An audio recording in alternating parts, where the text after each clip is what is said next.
Hi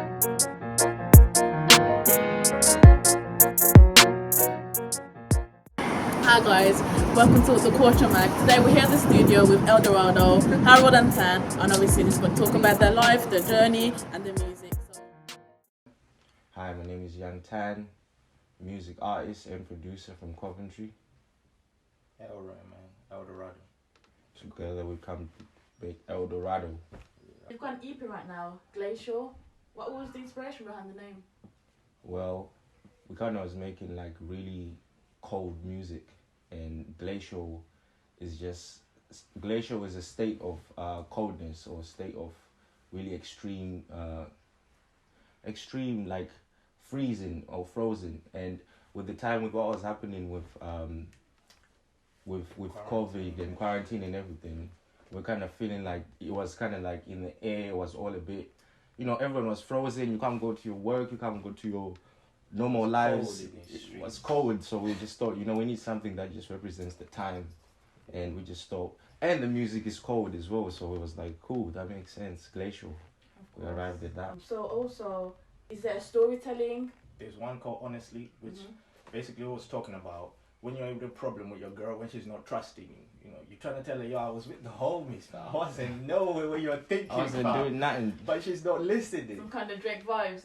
Every time, trust me, Yeah. every time it's like, yo, where you at? Quarantine. Like, yo, nobody is coming out in quarantine. What are you worried about, fam? Yes, So trust like, issues going on there. Yeah, it was like in the line, he said, I was in a quarantine, I've been named for a week. So obviously, you think a lot of guys will relate to that song when they listen to it. They're like, oh yeah. Yeah, facts. Yeah, well, most definitely.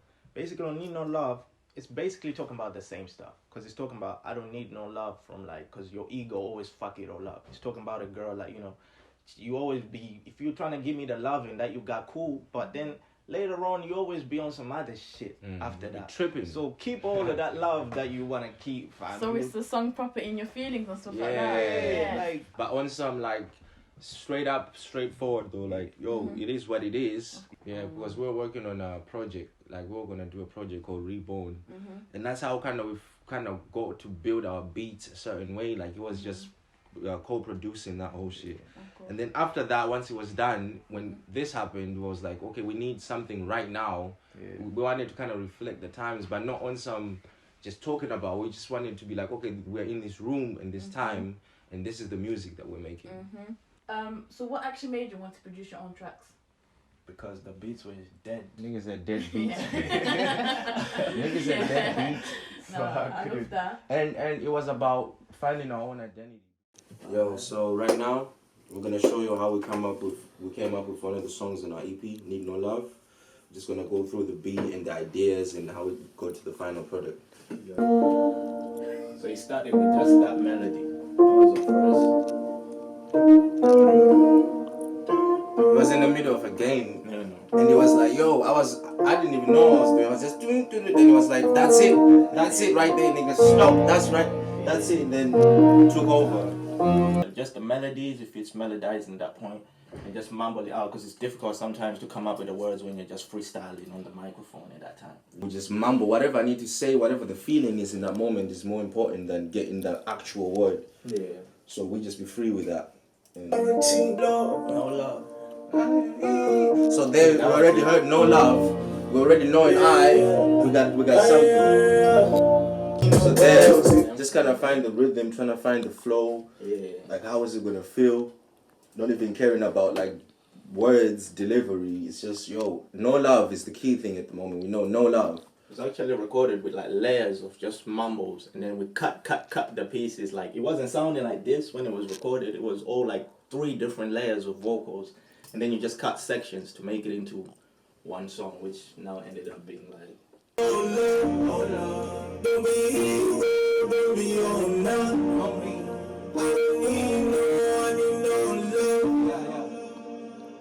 Young OG, I'm feeling like Kings, I'm talking on lightning. And that bitch, you fucking alright. I just want hit and I don't need no love. Don't need no buzz, don't need no love. Yeah, don't need no love. Don't need no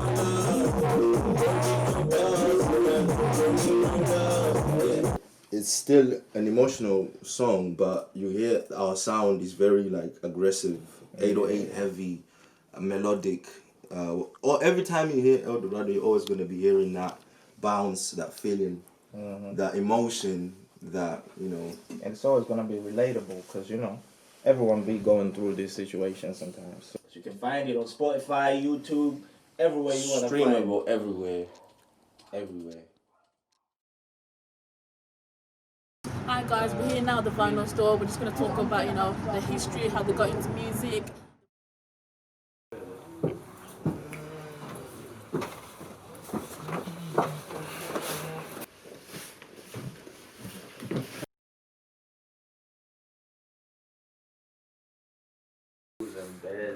That's a dope cover. Seems like that's the mother right there. You look actually should looking up. So what you see at the vinyl store, we're throwing it back. We've got a bit of Marvin Gaye, the blues, and we're going to talk more about the music background. So yeah, what we got here? We've got a couple of old tracks. But yeah, so what inspired you when you were younger? Man, a lot of type of music really. Like Bob Marley inspired me. I used to listen to a lot of music when I was young. That's from parents, playing even some African music that they just have like house music from South Africa. I didn't understand what they were saying, but it was. Yeah. Did you use any of those music to inspire what you make now? Well, we were never really into music like as youngins. Like we got into music when we were older. So music we would just consume it.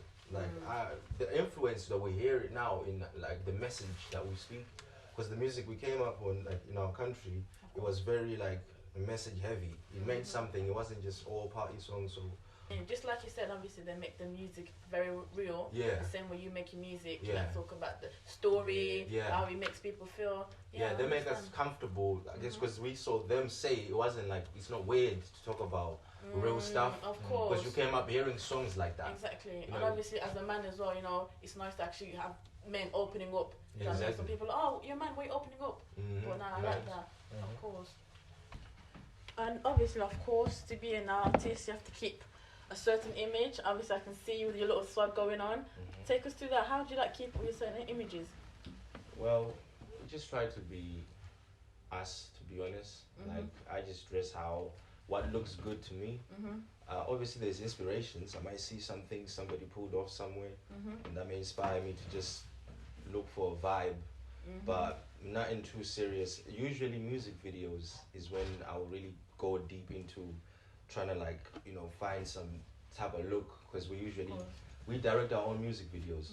So with that we'll find like a look or a theme depending on the song and how we want it to run, and then we'll kind of come up with a dressing code. But I don't dress like that in my normal daytime, but it's a video, I gotta make that shit look fly.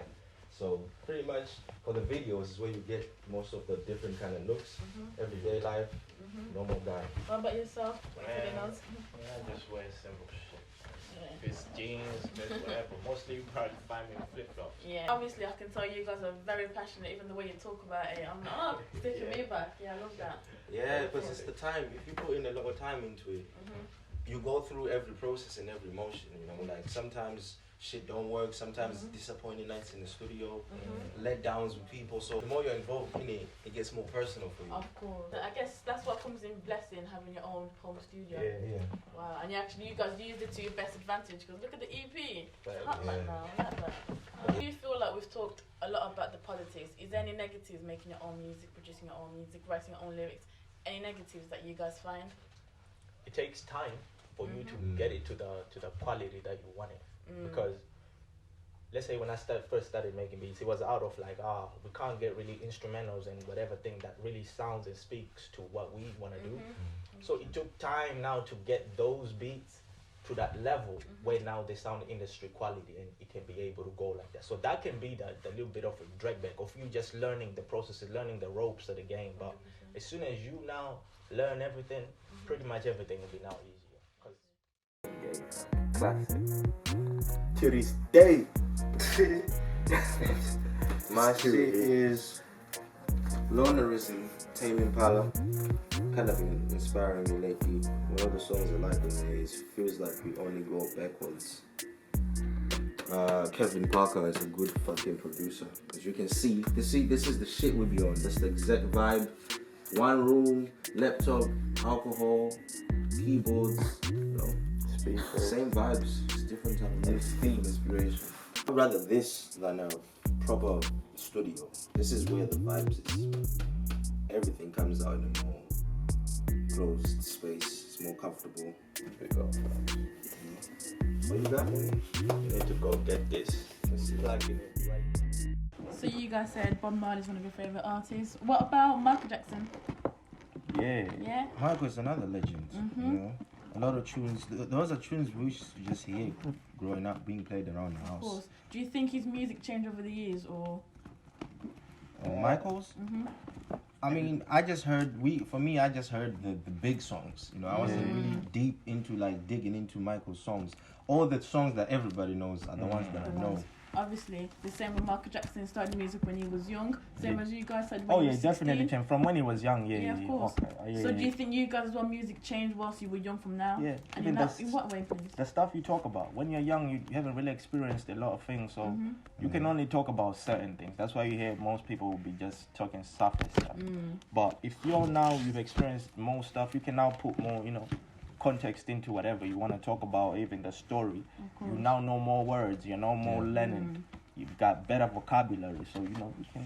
Even like even finding your voice. You're like 16. Like for me, my voice wasn't quite grown. I was still going through puberty. So you hear your voice sounding a bit, you know what I mean, a bit weak. So you develop into finding your own voice. I actually used to sing at church and stuff. You used to sing at church? When I was a young So I had to take the melodies away from church and bring them I'll bring it to the studio. to the Do you street. still sing now, or? Nah. No. Don't go. Not even little vocals? No. Just straight rapping now, is it? I used to like even them choirs when you just walk in there and sing and And they're always so happy. Yeah. They're so like, give vibes, especially if Yeah. they have the little keyboard of and the course, I know. Ooh, fan Prince. Are you guys fan of Prince? I'm a fan of Prince's story. Okay. When he signed wow, when he I was didn't young, he got into a deal, and when it was time to get his masters, they wanted to sign him into a contract which would fuck him up. So he basically changed his name and stopped being called Prince and became an icon, a symbol. His name was now a symbol of it's like an anchor which shows like a male and a female. I think it represents a male I and a didn't female. know that at all. And then he went on tour with on his cheek written slave here. Like he was actually rebuking against the industry because he didn't want to. So from there he never released no music with them. Okay. So he kind of was the first guys to kind of show that the music industry is not really It's not what it for looks the like. artists. Yeah. It's not for the artists, it's for the labels. It's almost like what Michael Jackson did, and like for him owning his masters, Yeah. Sony.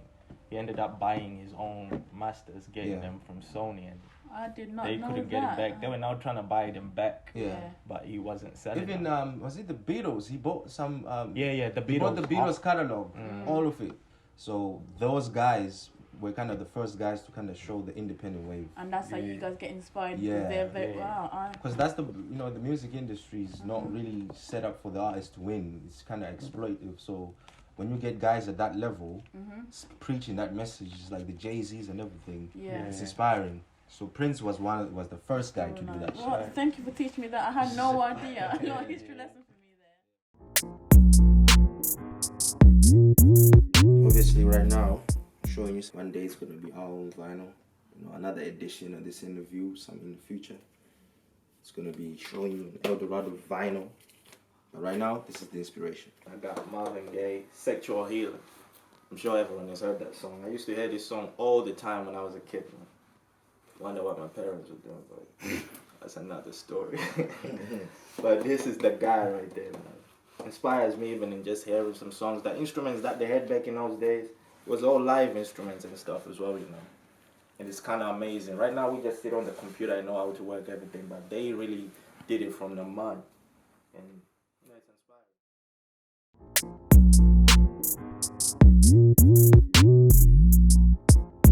You told me you started music when you were 16, but where were you born? To both of you. Zimbabwe. Zimbabwe? Zimbabwe. Zimbabwe as well? Yeah, Zimbabwe. Do you like it there? Yeah, Yeah? home. So you gotta love home. Of course, You know, yeah. Do you miss it? Miss Family. Proud Zimbabwean, proud African, proud black man. Come black, on. Pro-black. Of course. Matter of fact. Of course. Do you think you had the same opportunities there as you do here? I wouldn't have probably done music because, like we said, I started music first day I came into England. Of course, yeah. So for 16 years or however long, I hadn't. Maybe if I had been exposed to it at 14, there maybe I would have done it. So that was already an opportunity. There was no friend back home that I could just go to their yard and they have a studio. So that already shows that it was going to be a different thing. Yeah, of course. Be the same. So here I can't really tell the difference because I came when I was 10. Yeah, you were quite young, and you came when you were 16. 16, so 16 and 10. That's what. That's a yeah. difference. So you're more relying on your education and to push you further. Here, there's more opportunity, resources to do other things, like music, talent-based things. Of course. Their talent doesn't really get you far. Like in a whole area, only one person maybe in To make it, 5 years, maybe an example. So parents end up pushing you towards doing more educational stuff. Like 'cause law, there's more doctor, fun. all the stuff, and then if you're into music, I don't want to do that. Yeah. Well, yeah, for all the youngers that are watching there, what would you tell them? What would you advise them that into music? Like always have people around you that have the same, the same energy and the same vibe that you're trying to go with. Exactly. Yeah. You don't want everyone that when you come up with an idea, they're always trying to tell you how it cannot be done. Yeah. Of course. No matter how difficult it is. Don't listen to anyone who hasn't done what you're trying to do. If somebody's just trying to tell you something and they've never done it, or some people will just give you their 2 cents. That's why they call it 2 cents. Don't take it personal too much and be too caught up in what people say about what you're doing. It really is 2 cents. Like, just focus on what you're doing. Some other people will fuck with it. There's somebody out there like you. You know what I mean? So you just gotta be you and believe in yourself. And don't worry and even if the whole place doesn't fuck with you, there'll be 2, 5 people and that builds into 10, that builds into 15. You can't please everyone. No. You can please the ones that are like you, and that's cool. I hear that. That's what I would do. Well, yeah, guys, thank you for answering those questions. I appreciate you. Thank you for being a good host. Oh, thank you. Yeah.